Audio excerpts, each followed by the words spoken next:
We have risen from the ashes to school the masses. Hello, everyone. Welcome to another edition of the Scholars of Wrestling Show, episode 553. I am your man behind the microphone, Scholar Jeff. Joining us this week, as always, the OG Undisputed Scholar himself. He is Scholar Tarek. Scholar Tarek, how are we feeling tonight, sir? We're feeling great, sir. I am very happy that people are just praising Mark Calloway, The Undertaker, is like, oh, he is just a fantastic booker. And yeah, it's like, okay, I'll agree to that, but let's see how we look because we've heard this shtick before. Let's see how next year let's see if people will feel the exact same way. But other than that, I'm enjoying the high right now. How are you, sir? I am delightful. I know exactly what we're talking about, and believe you me, we're going to get into that in exhaustive detail. But speaking of exhaustive detail, also joining us this week, he is another undisputed scholar, and he's cooking up some deviousness, if I do say so myself. He is the one and only Scholar Brian. Scholar Brian, what are you up to tonight, sir? Oh, I don't know, sitting on top of this mountain, feeling perfect about myself because, look, you can't go into these WWE overseas cards thinking about what you want to happen I can because because I don't care because anymore. they're because they're overseas. They're overseas. Nothing good ever happens overseas. That is how I have the perfect card and how our next guest is going to have to deal with me at the end of the month. I've got plans. Introduce him so I can tell him these plans. Don't mind if I do. Last but not certainly not least, you know him, you love him. He is carrying far too much metal on himself at the current moment. He is your Scholars of Wrestling World Heavyweight and Party Champion, Scholar Pete. Scholar Pete, how's it feel to be PD2 belts? As I live and breathe. The double PD2. champ does whatever the fuck he wants, and he keeps just being the best thing. I mean, you said it, you're on top of the mountain, Scholar Brian, and I don't doubt that. I hope you're keeping it warm for me, Scholar Brian, because I am coming up there. And what have I done in these past 18 months of being on this show is do what nobody thought I could do. I surpassed Scholar J. I have been surpassing Scholar Charlie. I am looking to the future, and the future is you can bring it on, Scholar Brian. But the fact of the matter is this: I will be champion until Elimination Chamber 2027, by God. And I could I You can't Well, even say it with a straight face, can well, you? you know what? Let me put a damper in that little statement right now because it seems there's a little bit of a logjam at the end of this month because there are three, count them, one, two, three PLEs in one weekend. If it's on CW, does it count as a PLE? Actually, it is actually going to, according to Wikipedia, which is always correct, it is going to be hosted on the ESPN app as a bit of So a ha, difference. so Oh, So ha. I could have sworn I read somewhere it was going to be on CW. Either are way, we're I counting think it it might be because on both. I don't know. because I know how much Skalatoric hates the idea because we've all been fucked on a few of these before. But you know what? Since our new double champion hasn't been a part of one of these ever that we've done, we he hasn't been a part of a weekend where we've mixed multiple shows for a title match where each of us has been screwed. So I figure it's time to baptize him. So we're not going to choose one pay-per-view for you to defend that. We're not even going to choose two. We are going to combine all three. We are going to make sure if there's a tie at the end of this weekend, then I don't know what the hell's going on, because we are going to guarantee no ties by combining three pay-per-views. You are going to defend against me in one weekend. However many matches there are, we'll say at this point 20 matches. Probably more than that. We know how AEW works. We're going to put them all together. You're going to put that title on the line. We are going to figure out once and for all, at the midway point of this year, we're going to see if you deserve where you're at right now. All right. Great Well, American Bash NXT. My fault. I took too long. Great American Bash NXT. Night of Champions Saudi Arabia. AEW Forbidden Door. Slam them all together. We have ourselves a title match, and everybody else can fight for the number one contender spot for whoever has that title at AEW Redemption in July, so that they have something to fight for other than points.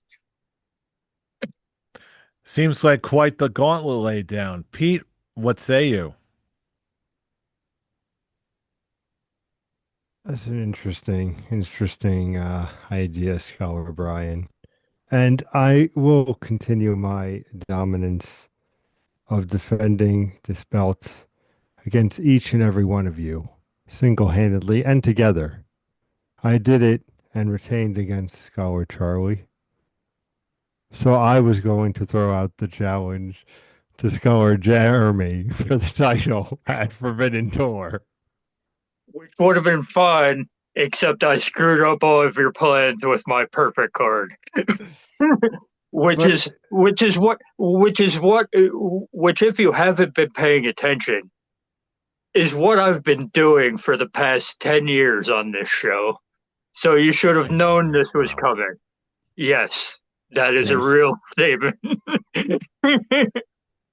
I about it, actually Pete? think it's Are you longer gonna than that. how about it, Pete? Are you gonna handle Brian's coming? He will, because he has no choice. He has to take it.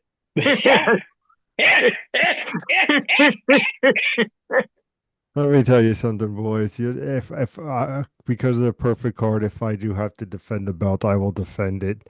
Sure, I mean, I love where we live in a land where NXT, which you can watch on ABC Family, is now televised for everybody to see. But whether it's overseas with WWE or Forbidden Door and the 14 matches that we're gonna see, I'll tell you what, sir, let's make it fun. No, I'll accept your challenge. I got And there nothing it to hide. is. But if I win, you cannot go for the belt for the rest of the year while I'm champion. And this, gentlemen, is where the pot chickens. And you know what? Considering I'm already at the top of the mountain and you are scrambling in order to find your way up, if I lose, it's not the end of the world for me. I'm already up here. No challenging for the title for the rest of the year. Challenge accepted. Challenge accepted. If I lose, Tarek and I will be having fun doing jack shit and And waiting for me and to not ascend the caring about mountain. anything for the rest of the year. So that's perfectly fine with me.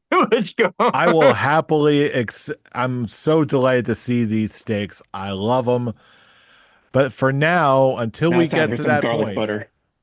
until we get time, let's heat up that garlic butter in a little segment we like to call Backstage News. All right. How can I connect this with food since we're going garlic butter and steaks and pot chickens? All right, let's see. Let's go ahead and peek behind the counter and just, you know what? Fuck it. Let's just go to catering. All right, come on, let's go. All right, let's see what we got here. All right. All right, it's not many much of a selection in catering right here, so we'll just go ahead and just dig in on some Exchange news. News. news. Okay. Getting our What the hell groove was back. that? I The world forgot. may I never forgot. know. I forgot what was on the docket, so I didn't have anything for the normal spot. Well, I think they're. you built it up so much, but you just like, you left me hanging. But speaking of leaving people hanging, you know who's not going to leave us hanging? The fine folks at Dark Side of the Ring, because they just announced their lineup for their season 7 that is coming up on July 7th. The list of topics includes Jeff Jarrett's TNA, Necro Butcher versus Samoa Joe, The Big Boss Man, The Renegade, Paul Orndorff, Zach Gowen, and Missy Hyatt. With all of these topics now in the hole, gentlemen, your immediate reaction to this lineup, are you interested? And what are you looking? What topics are you looking for them to cover? I will say this about this season, just not going off based of the episodes or anything like that because we haven't seen them, but just based off of the topics alone, this feels like quite possibly the weakest set of topics that they've had for the out of the first 4 seasons. I don't know how it's going to look on TV, but just based on paper. But what's really intriguing to me, based off of this trailer clip, they got Tony Khan doing interviews for Dark Side of the Ring. What I want to know, it's probably for the Jeff Jarrett bit, but That's probably the safest I'd bet. like to see. I'd like to see if they were able to get him for. I'd like to see some of his knowledge on the other incidents. You know, because of his wrestling fandom. Let's see how deep it really goes. Because there's a lot of stuff in this rundown where you got being deep to deep in order to have opinions from the outside, like Tony Khan having interviews on your program. So I'm wondering if it's only Jeff Jarrett or if we're going to see random Tony Khan cameos in other episodes. That would be a very interesting question to see how far they go with Tony Khan. Scholar Tarek, how about you? What is there anything in particular you want to see from this season? What I want to see, I guess the only thing that I want to see is, well, one thing, it's kind of directing towards the Big Boss Man episode that you brought up. And I'm just going, what is it about Big Boss Man's history that requires a dark side of the ring that's just not clicking in my head?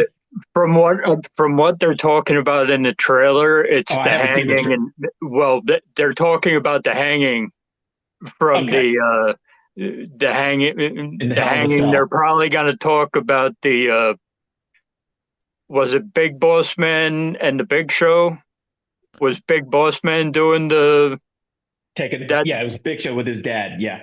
with his dad? They're probably going to go into the messed up stuff that WWE was having Big Boss Man involved in. Big Boss Man killing Al Snow's dog and then feeding him it. Yeah, that's the Yeah, one I'm like, if they bring, that's got to oh, be what was the name of his Chihuahua? Pepper. The Pepper. na- Pepper. That's right. That's Yeah, right. and just from this 30 seconds of talking, I am now locked in for the Big Boss Man episode. Yeah, that's honestly that, and I guess the Jeff Jarrett TNA is just going like you mean it just like how it started with TNA. I didn't see the trailer, so I'm just going of what you I guys are talking about. So I think it's the whole run where he's basically the reason why Cody Rhodes did what he did. at the Okay. beginning of AEW. Like, I don't want to act like I'm the guy, so I'm gonna take myself out of title contention. Like Jeff Jarrett was in that title picture at the beginning of TNA for God knows how long, and people hated it and Yeah. all that. So that it probably has a lot to do with that. And Jeff Jarrett was involved in a lot of stuff. You could talk about the Owen Hart stuff. Hmm. You could talk about all kinds of stuff with Jeff Jarrett. I guess it's just the whole TNA, like Jeff Jarrett's TNA. So, and with now the reveal, at least for on my end, of Tony Khan being involved, it honestly just makes me look forward to like future seasons, and I want to see them talk about Brawl Out and stuff like that. Yeah, Because I think that's that would be a good topic for Dark Side of the Ring. oh, absolutely. Just a question of will he ever get to a point where he's willing to talk about that, or if he legally can, or what the heck is going to happen with that. I would give it at least another season before they even attempt to approach that, but we'll see what we get. As far as I am concerned, there are two that jump out to me right away. Like the Renegade for one, which I've only heard snippets of this guy's story, but Same. supposedly it ends up really kind of tragic what Hmm. actually ended up becoming of this guy. And then Missy Hyatt, I'm morbidly curious because if anyone's got a bit of a tawdry reputation backstage, it's the likes of Missy Hyatt. So I can see them wanting to go to her just for like the some probably the raunchiest stories they've covered until they covered XPW. I want to say like a few years ago or something like that. Well, Uh, because I mean, did Dark Side of the Ring ever do anything with Sonny? uh, I Did they have think a Sonny episode? I'm pretty sure that they did. Yeah, that sounds like something they would talk about. I mean, Yeah, because I I'll look was that like, up. if you've done Sonny, Missy Hyatt was basically the indie level that. She was the territory level Sonny backstage, from what I understood and from what I read in various people's books. so that that could be an interesting watch. Scholar Pete, any thoughts on this upcoming season of Dark Side of the Ring? Actually, it's my most anticipated. I know that sounds wild, but you all know me. I'm a big TNA fan with Jeff Jarrett. So that, of course, gets me very interested. Big Boss Man for fans of the show that know some of my deep cuts. Paul Orendorff, one of my favorites. So interested in his. I mean, it's. I think it. I'm. I think that there's enough for every era of a wrestling fan here. You got 80s, you got 90s, 2000s, you got the TNA. Like, I just feel like there's an episode for everybody, and how it will come out will be interesting. But at the end of the day, like I said, definitely Big Boss Man, TNA, and Paul Orndorff are my most anticipated, without a question. To answer your question, Brian, yes, they did with Sonny and Chris Candido season 4, episode 1, from what I Okay, see. got it. Yeah, they've covered a lot of the really biggest topics so far, and I was always curious, okay, when are they going to run out of topics to cover? I feel like they're coming up with some sizable ones. And I think there's going to be one or two that really surprise us by how good they are. But as always, we'll see, and we're going to be watching it all and breaking it down as it happens. But moving on, we also got one other bit of backstage news. Not even hours before we were set to record tonight, we got word that the Butcher and the Blade, formerly of AEW, their contracts have run out and they are now officially free agents. Uh, Gentlemen, reaction to this, and where are these guys going to go next? Well, the reaction is kind of lukewarm because I haven't seen the Butcher and the Blade for about a year now. They haven't been on TV. And the one thing they will be remembered for, which is sad because in when you put them on TV, they had pretty good tag team matches, but it was the joke that was made of them when it was supposed to be this big time epic mystery tag team when AEW first started, and they came out and the name was the Butcher and the Blade, and just everybody shit on it immediately. And like they got some people to lock in for a time, but they never really got any traction in the company, unfortunately. So this really doesn't surprise me. Um, I think at best you'll see them in MLW, but I think for the time being they're just going to be wandering around the indies because they're not big names. I don't like to say it, but they're not big names. They're going to be wandering around the indies for the time being. I don't see them signing legit company contract at this point in time.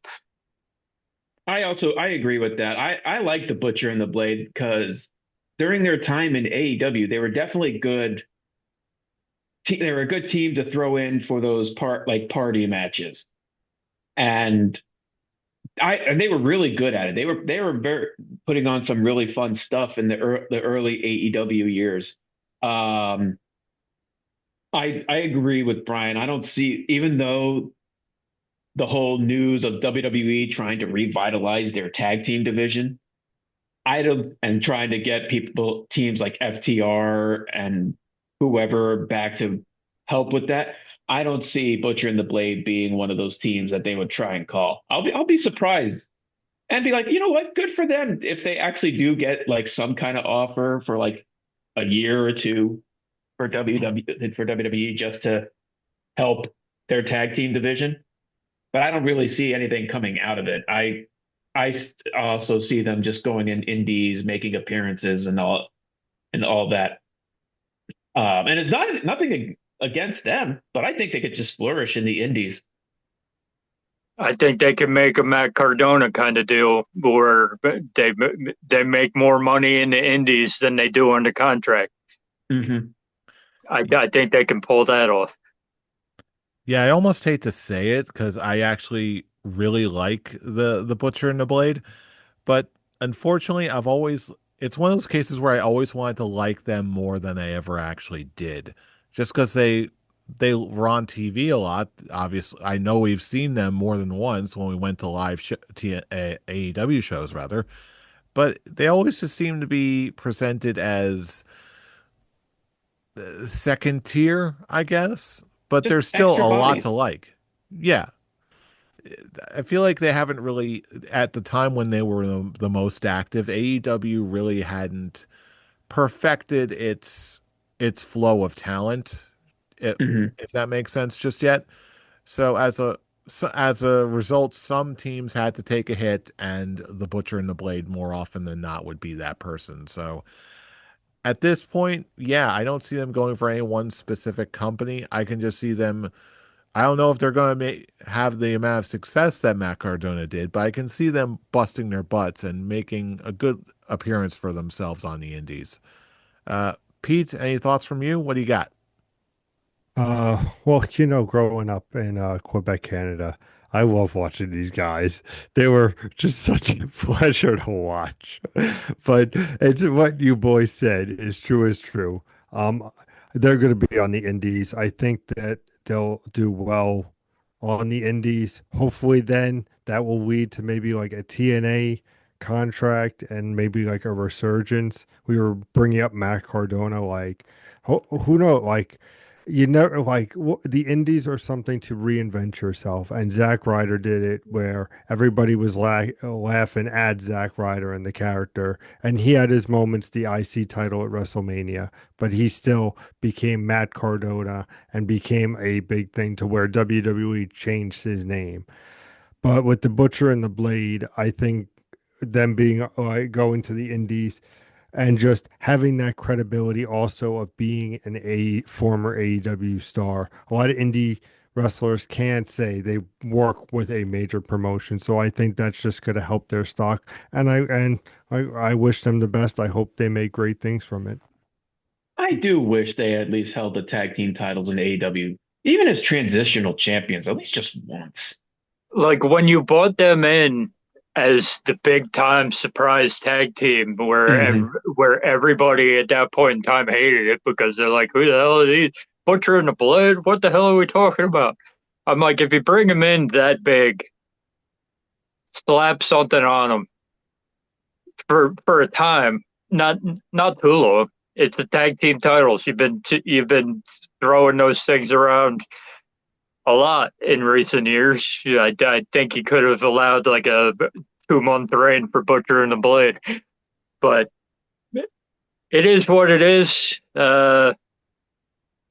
We'll call it a run. I can't call it a good run, but they were in a bunch of those party matches, as Tarek said. They were always a fun time. So time to get serious, I guess. Time to get serious on the indies. Build yourselves back up, and we'll see you again. And we'll see you again when we see you. Couldn't have put it any better than that. But now going back to our past week that was, and of course, we're talking a bunch of smack about defending titles and what challenges are on the horizon for our dear Scholar Pete. But let's talk for a moment about how we actually got here and the latest WWE show. This is WWE Clash in Italy. A brief overview of what we got, because we did get quite a bit from here. Not too much in the way of unpredictability, but some pleasant surprises all the same. We did Mm. get, thankfully, uh, a new women's Intercontinental Champion, Sol Ruka.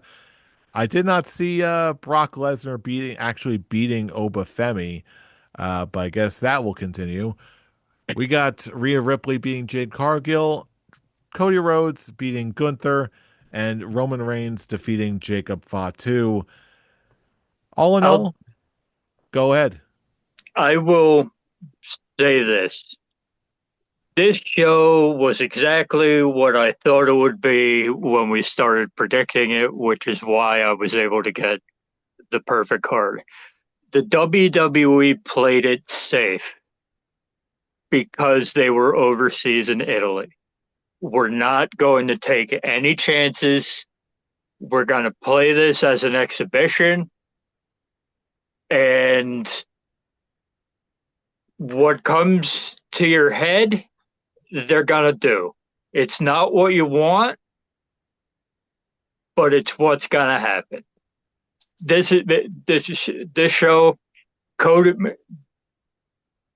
I There was a bunch on Jade Cargill, her best match that she's ever had. AEW, WWE combined was on this show. Okay, I will Cut a give couple it of that. minutes, and I agree. Cut a couple of minutes, and I would have agreed with you. Yeah, I still, because I think you're going the WrestleMania match last year, right? Jade and Naomi, On what regards? best Jade match. I would probably say, honestly, I would have to go back and rewatch that one, Mm. which I don't know when that would happen because Yeah, I don't know if I would actually want to waste my time going back to watch Naomi and Jay Cargill. But right. I think the only you know what, finish your thing and I'll give Yeah, my rebuttal. but so that was good. There was a bunch of the critics like to call it, there was a bunch of perfectly acceptable wrestling on this card where the matches themselves were good. Nothing great, nothing.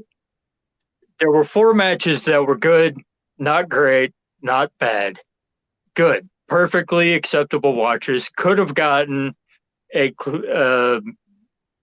classic goatee out of me. Yeah, don't like the only reason I don't I the only reason I have a problem with Brock Lesnar beating Obafemi was the retirement angle that they ran. If they didn't run that and they were just like, we're going to do a series of big man matches where Brock Lesnar and Obafemi just run over each other for 6 to 8 months, I would have been fine with that. Just keep running me over. Because the big man sprint matches where they're just hitting each other with finishers, just big boomers, I love those. So it's like this match spoke to me. And the only reason I don't like the result is because of the retirement angle. Because it's like, okay, so we did all that, and now we're here, and now it makes Obafemi look bad because of the retirement angle. If we're running a series of matches without the retirement angle and Obafemi loses, it's like, okay, okay, we know he's going to come out of this the victor, so he can lose a couple. That's fine. But if you run the retirement angle, this whole thing doesn't work. The match itself is fine. The result I have an issue with, but I knew it was coming. The Becky Lynch versus Sol Ruca had to happen. Sol Ruca has not had a good run on the main roster at this point. Bunch of botches in her matches. It seemed like she was nervous since he came up here, which is weird because of how good her Royal Rumble run was. But this match was good. The right person won. The story played out the way it was supposed to. And Roman Reigns versus Jacob Fatu, Tribal Combat, those matches are always good. It's always the story that matters in the end. And WWE plays it safe. The one match that I have an issue with is Cody Rhodes versus Gunther, and not because of the winner. Because I called Cody Rhodes winning because they're not going to have Gunther win in the opening match overseas. It's not going to happen. We've been saying this. But the issue I have is they gave them 11 minutes for a Cody Rhodes Gunther match, which is not enough time and doesn't make me believe in anything you did for this finish. Cody Rhodes and Gunther are running through this. The match is disjointed. Everything feels off. And then the win basically comes out of nowhere. And yeah, it was shenanigans because you have to do shenanigans to have Gunther lose at this point in time. I knew there were going to be shenanigans, but the way that the match was laid out, the way that they had to perform it in about 11, 12 minutes, it's not enough time. It's not good enough, and it didn't work on this show. So instead of the classic OT, because of how disappointed I was in the Gunther and Cody match, even though I knew that Gunther wasn't going to win, I got to bring it down to a peach fuzz because it pissed me off right from the jump. They were able to get me back with, imagine me saying this, Gunther and Cody Rhodes left me in a bad mood to start the night, and Rhea versus Jade Cargill brought me back. That What are we is talking? that is a statement. The fact that I even have to say that is the reason this gets a peach fuzz. You know, Brian, this is what I hate about you. You keep on making sense. Like ordinarily, I was just gonna give this a 3 out of 5 classic goatee just because it was okay. It was more or less what I expected. It was nothing too predictable. I wouldn't say it got me the same way that it got you. It was more or less what I was expecting. I was just glad to have like some way to preserve Gunther and with the whole foot under the ropes thing. I'm okay with that, but yeah, it wasn't spectacular. It didn't really feel like a PLE in my mind. So I will join you on that peach fuzz. I'll give it this thing a 2 out of 5. I have to say that I missed because I was obviously with a friend and we were flying out of Vatican City the other day, so I couldn't stay to watch the show live. But as you guys know, like I mean, uh, it's what you expected. You got a free to watch Gunther versus Cody Rhodes, which, like Scholar Brian said, just was not what it should live up to be. You had literally the longest match of the night was Roman versus Jacob, which no disrespect, another nice match, but like again, Jeff said it, didn't feel like a PLE. Like there was nothing here that was there were moments that we knew were gonna happen, and there were also moments that happened that we didn't want to have happen. So at the end of the day, I don't think it. I I don't want to be as hard, so I'm gonna go with the classic goatee because at the end of the day, like it's it's what I expected, and it's I'm hoping WWE gets out of this funk, but right now I just feel like they're not in their rhythm and groove, and I hope it picks up as we get to SummerSlam. Scholar Tark. Well, you may be afraid to not go hard on this, but I am because my biggest issue with WWE right now is simple as Brian put, they're afraid to take chances. They're not willing to take chances, even if it's just a pretty much a glorified house show, as Brian's like, keeping it safe. Well, I'm sick and tired of always wanting it to be safe and having such bullshit reasons for things to still happen. You have Cody Rhodes versus Gunther, 11 and a half minutes. And just as they were about to look like they were about to go into the third act of their match, they just ended it with a shenanigans of having Gunther's foot underneath the ropes. And then you have Rhea Ripley and Jay Cargill. It may have brought Brian back, but I just was just like, okay, well, this match is if you given a couple of minutes of this match over to the Cody Gunther match, then both of them would have benefited because I feel like Jay Cargill is not in a position to have the second longest match on the card. I just don't think so.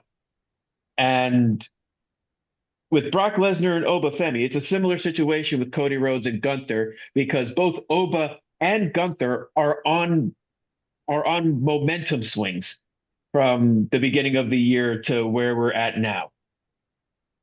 Uh, what does Brock Lesnar gain by getting a quote unquote win back by doing this whole retirement angle bullshit? Because you look at WrestleMania, instead of people talking about Oba Femi squashing Brock Lesnar at WrestleMania, the main talking point is Brock Lesnar possibly retired at WrestleMania? What is going on here? And then you have these 3 week build of him having Oba doing these open challenges because even though he has this big momentum going, they don't want him to do anything else, especially have him go for the title because they probably want to save that for next year's WrestleMania. So I'm already making the assumption that they're just going to wait and have Oba win the Royal Rumble just so that's how they get him into the title picture next year. So you have 3 weeks of this open challenge that really didn't have any real momentum going into it. People argue, oh, there's only so far you can go with this, and you don't want to stretch it out too much. But in my opinion, they barely stretched it at all. 3 weeks. 3 weeks. He beat Otis. People this first week. Second week, no one wanted to fight him, so he went and grabbed Angel Garza and And the other one, Humberto. Humberto. Thank you. And then you have the third one where Brock Lesnar comes back and beats him up. It's like, oh, I thought he was retired. And then you have this match where Brock had to basically jump Oba to get the advantage over him. And it's like, okay, if as Brian said earlier, if you didn't have the retirement angle at WrestleMania, instead of just having him look upset and walk away and look up, then yeah, then this would have actually been a fun month. But that's not what we did. That's not what they did. They chose to do this to make this much more complicated than it needs to be. And then they're having the best of three, and then Brock Lesnar wins. And now Oba's like, okay, well, we're 1-1 now. Again, it could have been fun, but you halted the momentum of Oba Femi, and you halted the momentum of Gunther, who retired three of wrestling's top names. And granted, again, shenanigans by having his foot in the rope, but that's just stretch instead of actually doing something that's actually worth talking about. Because, oh, So Ruka won the Women's Intercontinental Championship. Okay. Well, as Brian said, this is something that she needed to win because if she lost this match, then any credibility that she had on the main roster would just been out the window. But there's also a problem. Sol Ruka's character, there is no such thing. She is the blandest of baby faces right now. She has no character. I'm just so lucky to be here. Becky Lynch gave me the best match of my career. Oh, happy duty duty. It's not who I want to fucking see. Just, we want an actual character here. So give us some meat on them bones. And you already know my opinion of just the Roman Reigns situation. I'm it's exactly how I was expecting it. Okay, Roman Reigns in a title match. Who gives a shit because it's Roman Reigns win LOL. And the interesting fact is, yeah, Jacob Fatu is in the bloodline, but it looks like they're gonna try their own Takeshita versus Okada with Jacob Fatu and Jey Uso. Okay, sure. That's interesting. But does this whole situation, this whole storyline, does this need to have the title in it? Does Roman really need to be champion again? Because he obviously doesn't give a shit about this title. Because instead of him walking around actually making it feel important, he shows up and the backstage hand has to give it to him. Okay, it's he already made it clear when he was the undisputed champion, which again, that's a whole argument. And it's like, oh, that championship means nothing to me, and he's still showing that it means nothing to him because he doesn't bring it around with him. He has someone hand it to him before he comes out. Okay, sure. Thank you, Roman. Thank you for continuing to make everything as incredibly frustrating for me. You are the single reason why I'm not watching WWE live. I'm not watching WWE highlights. The only thing I'm getting information on WWE is through outside sources, Wrestle Talk, What Culture, uh, This uh, show. well, I guess yeah, this show, but Dave Meltzer, Brian Alvarez, yeah, those I'm getting those because I don't want to actually invest. I don't want to give my time to the company that is just showing time and time again that they're not doing this for me. So yeah, the wrestling was good, but everything else is just it's the wrestling may be good, but this is also a company that does not give a shit about the wrestling. Their main focus is their storytelling. And the biggest highlight of that is that stupid ESPN commercial of that one guy talking about giving 5 reasons why he loves WWE. Storytelling, entrances, atmosphere. Like, oh, you have all these lists of things. Where's the wrestling of the in-ring action of why you love WWE? Oh, right. That's something WWE doesn't give a shit about. So overall, I'm just looking at this show and it is just nothing but the biggest waste of my time. So I'm going to give it 1. I'm gonna give it a clean shave. Because if you're giving me a product that is not investing me, that's not actually making me want to invest in it. So if you're not making it, give me a product that I don't want to uh, I don't care about, then you're just show. Then I'm going to reflect on that by giving you such bullshit ratings. So one, I really thought you clean were going to shave. go for a 5 out of 5 after that. I was going to say No, that, that I'm sounds so like good. pure I We was thought gonna get Dolphins a talk. swerve. He was gonna I'm throw a not. swerve at No, us. I'm not pulling an El Dandy here. This is me actually being 100% serious because I my whole wrestling fandom started with WWF. And there have been so many times throughout the years I've been watching WWE, and there's always reasons for me to stay invested because I am a wrestling fan, and there are wrestlers in that company that I am totally invested in. I'm looking forward to when Gunther actually wins the WWE Championship. But for right now, you are like, I can't get invested with people because it's back to where it was 2 years ago, to where I'm going, okay, I can't, it's like Roman Reigns is champion. I don't give a shit who he's wrestling because if it's not Cody Rhodes, then or Obafemi or Brock Lesnar, he's not losing that title.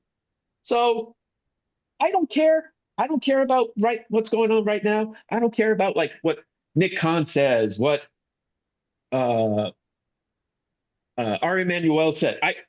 You think you're caring only about the money aspects and the sponsors and not caring about the fans? Well, I just don't care about you.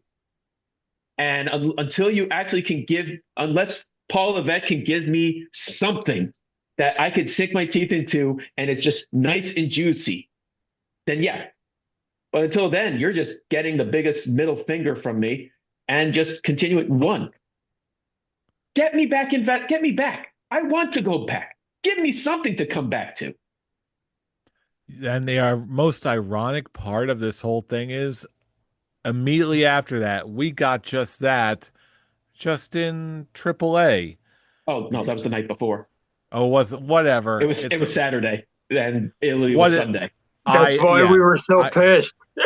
That's what. Yeah, that's what. Like I'm now. Like it's going back to like let's go back the night before, and when we're thinking, oh, there actually is something worth talking about, and having Mark Calloway be praised as such a booker and should replace Triple H, and I'm just going, whoa, slow down, stop, whoa, whoa, hold your brakes on that argument.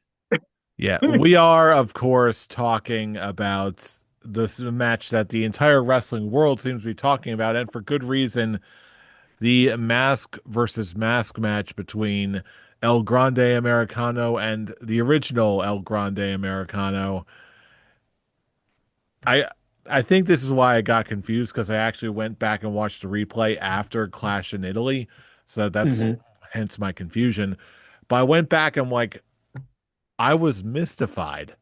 I like this is like both men at the top of their game who are just it made me reflect on how far we've come, not just with these particular guys, but how long this El Grande Americano thing has been going and how, like, let's be real, this entire El Grande Americano thing just started off as a big damn joke, but it turned into one of the best things I've seen all year. Like, this is just like everyone banging on all cylinders. And this, I think of it this way. There are certain times when I feel like I get a preview, a sneak peek into a part of wrestling culture that is not my own. I would hear someone like Jim Cornette praise the territories and Deep South wrestling for so long, but I really feel like I only got a taste of it when I watched the Iron Claw movie. Then I'm like, okay, yeah, that makes sense. I get it now. Same thing with women's wrestling, the OG women's wrestlers back in the day. When I was watching Queen of the Ring, the story of Mildred Burke, and I'm like, now I get it. I see it now. When I first started watching wrestling, I cut my teeth on Prime WCW Monday Nitro, where, of course, they were known for their lucha libre guys, the cruiserweight division, all that. Like that's where lucha libre really got me fascinated, including names like La Parca and a young Rey Mysterio Jr. And like it was awesome. El Dandy isn't just a funny little joke that we can ha ha about for the past decade. I grew up with El Dandy. That is not a joke. But the one thing I always missed was the spirit, the real actual spirit of lucha libre as the Mexicans experience it. And I felt like as I was watching this match, the drama, the ceremony after the match of taking off the mask and seeing who, we all knew it was Chad Gable, but it just felt like it never had that level of gravitas and respect before. I feel like that's when I really, this match was not only my early pick for match of the year, but I feel like this was the match that really introduced me to the actual world of lucha libre in a way I've never seen it before. I've seen movies that have done that for me, but I've never seen a match do it for me quite this way before. It was spectacular. All praise to all parties involved, including The Undertaker, who was supposedly a booker agent. He was involved, and man, everything 5 out of 5, goat face. My pick right now for match of the year, no notes. He's had a Here's the deal. creative in AAA. Yeah, here's the deal. Okay, because you had a bunch of people, Scarlett Tarek being one of them, who was like, the Americanos should do mask versus mask at WrestleMania. And I was always like, there's a reason why you don't do it in America at WrestleMania. And the reason why is what you saw on Saturday. You do mask versus mask in Mexico because that's where it means everything. It doesn't hit the same if you do it in America on an American card. You had the bastardized versions that WWE did whenever Rey Mysterio was like, I want that title. Well, I want your mask. Okay, mask versus title. That's not that's not the real thing. You got a taste, as Jeff said. You got the real spirit of mask versus mask lucha libre on Saturday night from two white guys over one playing a dude from Germany and one of the best American grapple wrestlers you'll ever see. And they were able to put on a mask versus mask match that will stand the test of time because, as Scholar Jeff said, this is Okada versus Takeshita had match of the year for a week, and they're not getting it back because it is going to be very hard to top this match for match of the year because it's one of those matches with the emotion, with the story surrounding it, with the build-up, and how everybody was reacting. When you get the full experience in a match, that puts you over the top in the bona fide rare air. And there might be one opportunity to top this match later in the year, but I'm not even going to throw it out there because I don't see how it gets any better than this. This was perfect in every sense of the way. Yeah, give all the goats to this match. Every single one of them. Buy the farm, throw them all at this match. That's it. You know, it's funny. This is a mask versus mask match, and it was a fantastic match. Scholar Jeff, Scholar Brian, you said that beautifully. But I have to say that people have always been wondering, talking about removing things, what is behind your green screen? Oh God. So, ladies and gentlemen, for your pleasure, because Scholar Talks will give you a wonderful response to the Mask versus Mask, I will show you what's behind the green screen. Let's see what we got. Oh dear, what is happening? I bet you it's a wall. A wall of what exactly? A wall of nothing. Mario! Mario! It's a wall, but not A just any Mario Kart. wall. We got ourselves a Mario Kart. Fantastic. And whoever's feet that is. Nathan Drake's. I just see a pair of legs. Oh yeah, there it is. Oh, there it is. Ooh, ah. Never changed so white. Next week, new look. I won't be here next week, so it will be a brand new background. But yeah, Brand Mask versus Mask. Tarek, what did you think of it?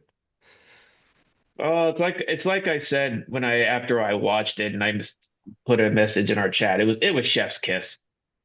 Uh,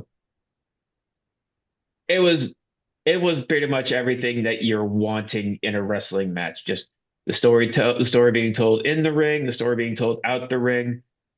The only thing now I could say is don't screw up this momentum. I want to see now El Grande Americano go for the title. Yes, Dominic Mysterio is booked differently in AAA compared to how he is on the main roster. I still want I still want to see El Grande Americano go for that title, the AAA Mega Championship. That's all. That's really it. Just ride this big wave that you're getting from this, and actually have him win the championship. Simple as that. It was a great match. It was a fantastic match, and I enjoyed every second of it. Oh yeah. I am absolutely looking forward to seeing what the fallout of this is. Because they already showed us a replay after Monday Night Raw again of this match because I think I'm fairly confident they know what they've got with this. So I'm hoping for excellent things. Oh, they're trying to go for a TV deal. At least that's the report. Meltzer is saying that they're doing this to try That and get does make AAA sense. a Yes. TV deal, just so more sponsors. Um, what was I going to say? If there was any, oh yeah, if there was anyone else to really like congratulate with this how successful this match was, it was Pete Dunne because it was revealed he was the producer of this match. So more just as much people say, "Oh, let's praise the Undertaker," and I'm saying this because you know me. Uh, but I you got to give the flowers also to Pete Dunne for just taking control of how the outline of how this match was going to go. And again, chef's kiss. No doubt, no doubt. But even with the rest of the shows this past week, we appear to be in the season of tournaments. Tournament season is upon us in both major companies. We did get the brackets this week for the King and Queen of the Ring tournaments. And this past week on Monday Night Raw, we got our first victors who are advancing. For the men, we've got Obafemi moving on to the quarterfinals. And for the women, we've got Io Sky advancing. Gentlemen, any surprises thus far? Anything you're looking to see? Give it to Surprise, Io Sky. Give it to Io surprise, Sky. yeah. Give Liv Morgan a feud. No No, it's question not about going to that. be Liv Morgan. If Io Sky wins, she's going after Rhea. That's the money match.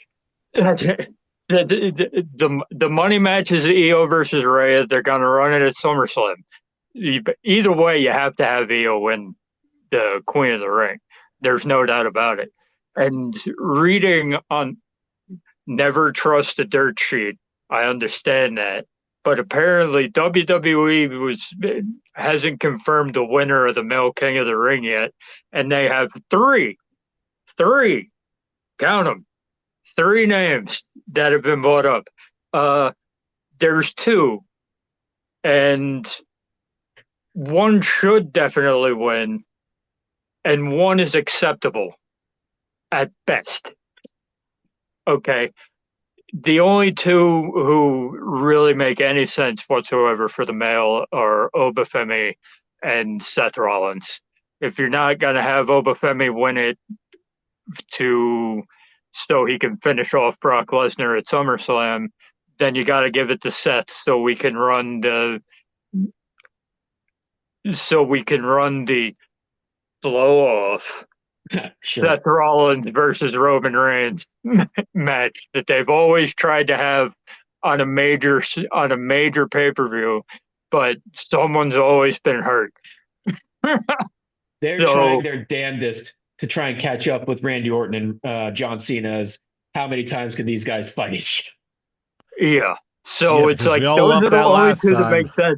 sense. It's like what other name are you throwing in there that makes any sense? You can't have Braun Breaker win it because Seth Rollins made him look like a bitch for the last month. You can't have that happen and then have him win the King of the Ring. It doesn't make any sense. So it's got to be Oba or Seth. Oh, Anything else is out of left wing, and the King of the Ring will be a fail at that point. oh, poor So Braun Breaker. it's one of those things where you're excited at first because you see all the names, and then you realize they're running fatal four-way matches. So it's like this isn't going to run the way you think it is. They So did it's that like, last year, so I'm not at all surprised. yeah, and I didn't like it last year either. So it's so it's one of those things. Why are you telling me there's more names that are potential winners when there isn't? Nothing else makes sense. You got Io Sky for the women. That's it over there, and you've got Oba and Seth. Seth is acceptable for whatever you're gonna throw together, whatever. And Oba would be the should be choice, but if you're throwing him at Brock Lesnar at SummerSlam, you have the backup. But I am not just based off of everything. Male King of the Ring, I'm not excited for. Female King, Queen of the Ring has a shot. All right. And of course, on the other side of the pond, we've got AEW doing their annual Owen Hart tournaments. And we got Ah, some. Oh, we got a yes. wild card. We got a wild card. What do you mean? A wild card for the Owen Hart. I don't know what you mean by that. We just got our first advancement. We got for the men we got Will Ospreay advancing. That's Same, very promising. same, But same.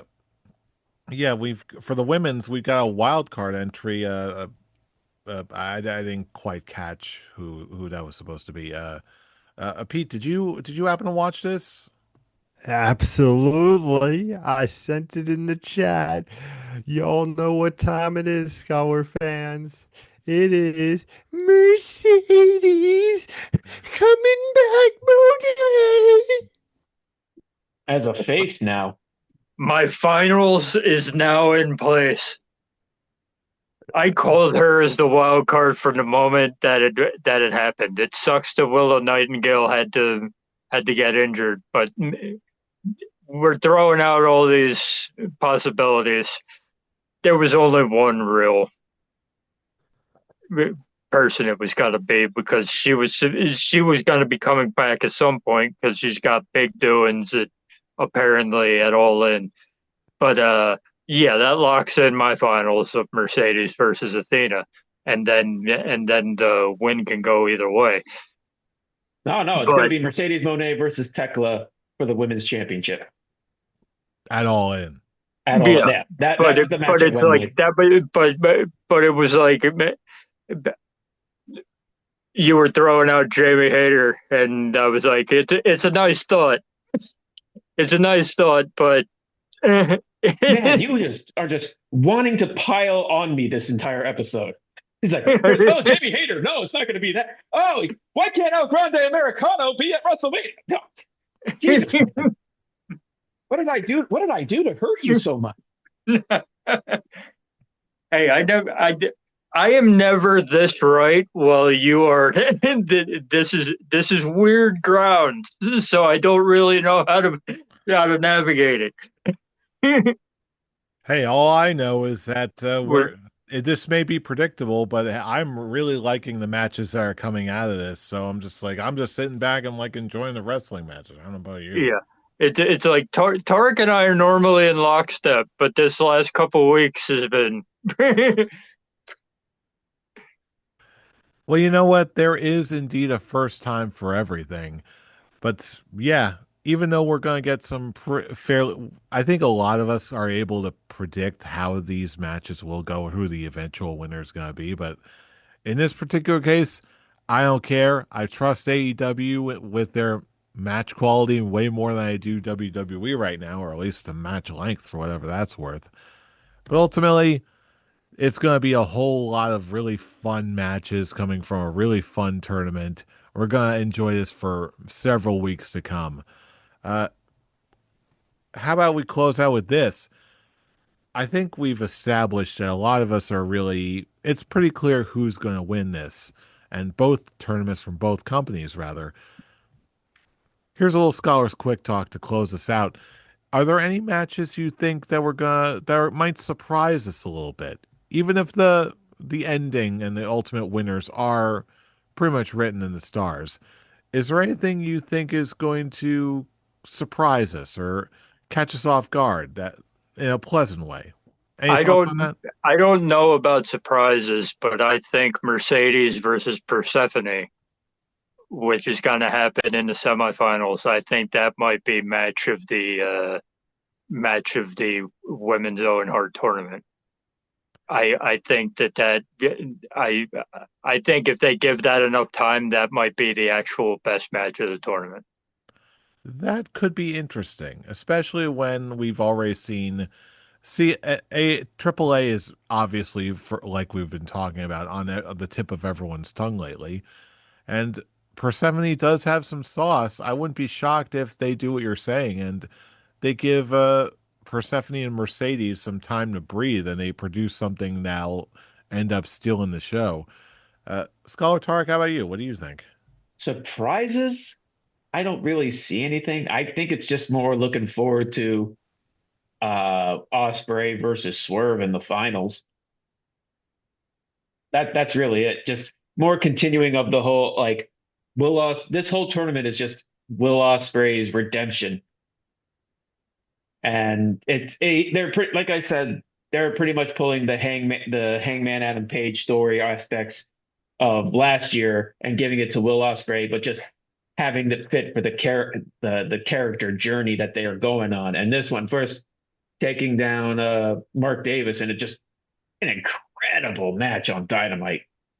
And just having the guy who like having the guy who beat him so bad they had to end the match with a ref stoppage, and now he got his redemption on that one by beating him, by being the quote unquote new Will Ospreay, and now just having him face Swerve and then just moving on to Wembley it's more just looking forward to what the journey of Will Ospreay is going to lead more than just what surprises am I looking for expecting or not expecting. I think that's a great way to put that, though, where again, sometimes it's not about the destination, it's a journey. And if anything, if we've learned anything, is that AEW more often than not will stick the landing on that. But those results are to be seen for another time. Until then, now is the point of our show where we turn it back over to you, our fellow fans. What do you think of the tournament scene over at both WWE and AEW? Is the mask versus mask match, is that your pick for match of the year like it is for most of us? No matter what you think, let us know all across the internet. Everywhere we are, you are too, or at least you ought to be. And would you like to be? Well, if you do, well, I've got some good news for you. There, if you want to link up with us and join in the conversation yourself, all you need to do is look down in the description box below for the link to, well, our link tree. That's linktree/scholars of wrestling for all our relevant social media links and all the different ways that you can support the show. Because we are going to be watching all of these latest developments. Looking forward to some twists, turns, surprises, and you know what? Just enjoying the journey along the way. We're always going to be doing that because you know who we are. We are the Scholars of Wrestling, and you have just been schooled. You're You're welcome. You're welcome. welcome. See you all for another week of madness, chaos, and greatness.